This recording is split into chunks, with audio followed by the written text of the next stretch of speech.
வணக்கம். 10ஆம் வகுப்பு சமூக அறிவியல். இன்னைக்கான பதிவை நம்ம பார்க்கறதுக்கு முன்னாடி நீங்கள் இப்போ தான் ஃபர்ஸ்ட் டைம் என் வீடியோ பார்க்குறீங்கன்னா மறக்காமல் சேனல் சப்ஸ்கிரைப் பண்ணிவிடுங்க. அதே மாதிரி பக்கத்தில் இருக்க பெல் ஐக்கானும் கிளிக் பண்ணிவிடுங்க. வரலாற்றில் 2ஆம் பாடமான இரு உலகப் போர்களுக்கு இடையில் உலகம், இந்த பாடத்தை நம்ம இப்போ பார்த்துட்ருக்கோம். நம்மளோட முந்தைய பதிவில் எதை பற்றி பார்த்தோம்? ஃபாசிசத்தின் நாசிசத்தின் எழுச்சி. இந்த தலைப்பில் ஃபாசிசத்தின் எழுச்சி பற்றி நம்ம பார்த்தோம் இல்லையா? ஃபாசிசம்னா என்ன?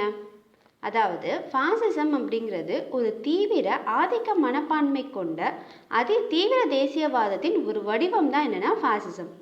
இதோட பண்புகள் அப்படின்னு சொல்லிட்டு பார்க்கும்போது சர்வாதிகார வல்லமை, எதிர்ப்பை வன்முறை கொண்டு அடக்கிறது, சமூகத்தையும் பொருளாதாரத்தையும் ஒரு வலுவான மத்திய அதிகாரத்தின் கீழே வச்சிருக்கிறது.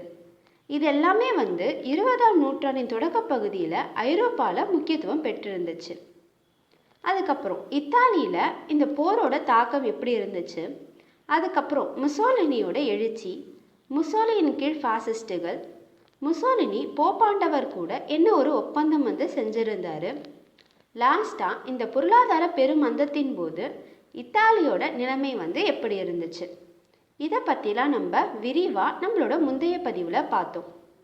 இப்போ இன்னைக்கான பதிவில் நம்ம எதை பற்றி பார்க்க போகிறோம் அப்படின்னா, முதல் உலகப் போருக்கு பின் ஜெர்மனி, இதை பற்றி தான் நம்ம பார்க்க போகிறோம். வாங்க பாடத்துக்கு போகலாம். முதல் உலகப் போருக்கு பின் ஜெர்மனி 1918 முதல் 1933 முடிய ஜெர்மனி எப்படி இருந்தாங்க அப்படின்னு பார்த்தீங்கன்னா ஒரு குடியரசாக இருந்தாங்க. இதனைத் தொடர்ந்து ஜெர்மனியில் ஃபாசிசம் வெற்றி பெற்றதுக்கான காரணங்கள் நிறைய இருக்குது. 1871 1914 இந்த ஒரு காலப்பகுதியில் ஜெர்மனி அரசியல், பொருளாதாரம், பண்பாட்டு சாதனை இதில் எல்லாத்துலேயுமே தலையை சுற்ற வைக்கும் அளவிலான அந்த ஒரு உச்சத்தை பெற்றிருந்தாங்க.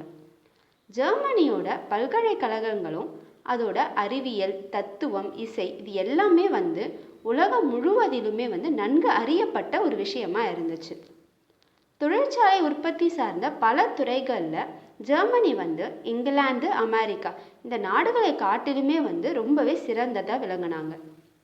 ஜெர்மனியோட தோல்வியும் முதல் உலகப் போரின் இறுதியில் அவங்க பட்ட அவமானமும் நாட்டுப்பற்று கொண்ட ஜெர்மனியின் மக்களுக்கு ஒரு அதிர்ச்சியை ஏற்படுத்துச்சு.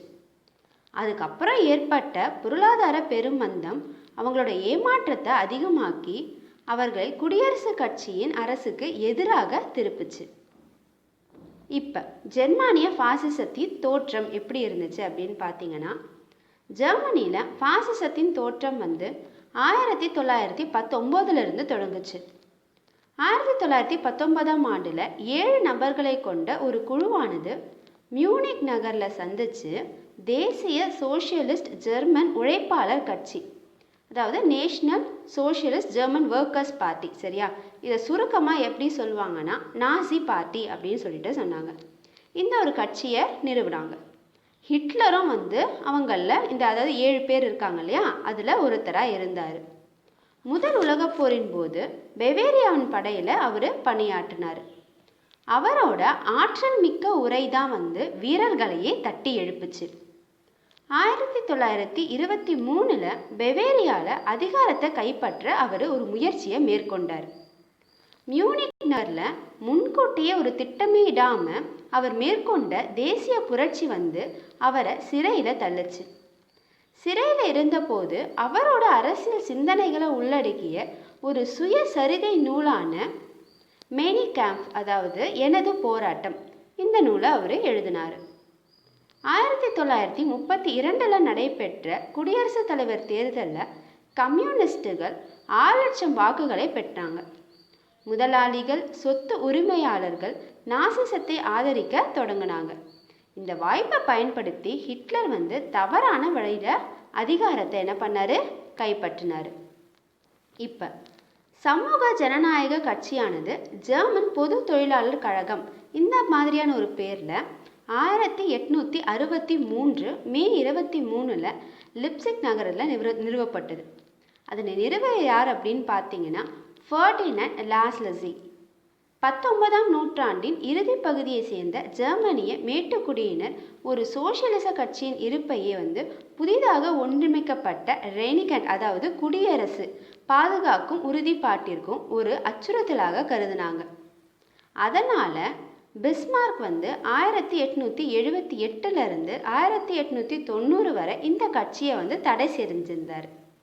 1945 ஹிட்லரோட மூன்றாவது ரெய்கன் அதாவது ரெய்கன்னா குடியரசின் வீழ்ச்சியை தொடர்ந்து இந்த கட்சி புத்தெழுச்சி பெற ஆரம்பிச்சுது. ஹிட்லரை எதிர்த்த கட்சி அப்படிங்கிற ஒரு பெயருடன் வெய்மர் காலத்திலிருந்து செயல்படும் ஒரே கட்சி இதுதான். இப்போ ஹிட்லரின் நாசிச அரசு பற்றி பார்க்கலாம். கம்யூனிஸ்டுகள் சமூக ஜனநாயக கட்சியின் அதாவது சோஷியல் டெமோக்ராட்டிக் பார்ட்டி இந்த கட்சியோட கூட்டணி வைக்க மறுத்ததால ஜெர்மனியில் குடியரசு ஆட்சி என்ன ஆச்சுன்னா கவிழ்ந்து போச்சு.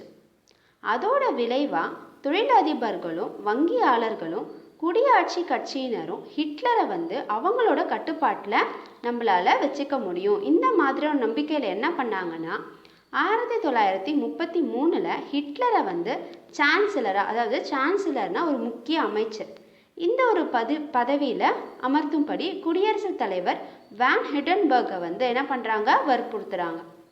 மூன்றாவது குடியரசு என்று அழைக்கப்பட்ட ஹிட்லரின் நாசி அரசு முதல் உலகப் போருக்கு அப்புறம் ஜெர்மனியில் நிறுவப்பட்டிருந்த பாராளுமன்ற ஜனநாயக அரசை ஒரு முடிவுக்கு கொண்டு வந்துச்சு.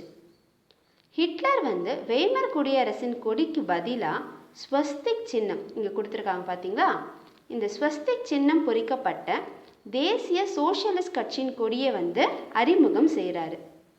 ஜெர்மனி மிகவும் மையப்படுத்தப்பட்ட நாடாக மாற்றப்படுது.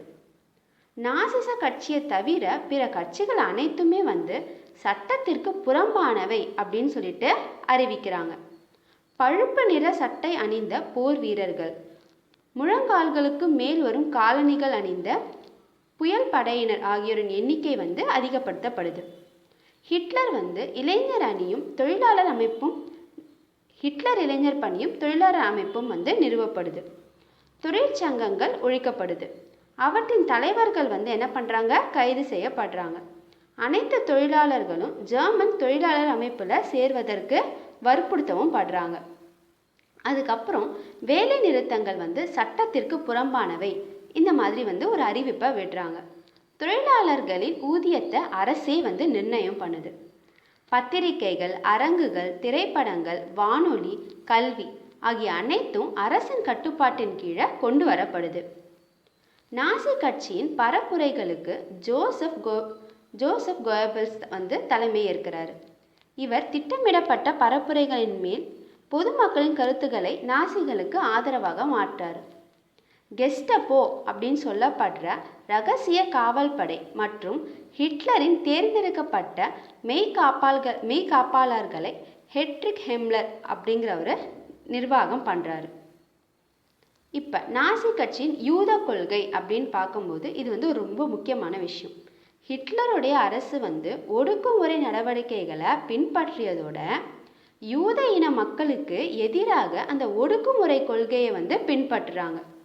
யூதர்கள் அரசு பணிகளிலிருந்து நீக்கப்படுறாங்க.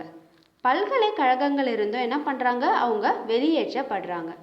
அவர்களுக்கு குடியுரிமையும் மறுக்கப்படுது.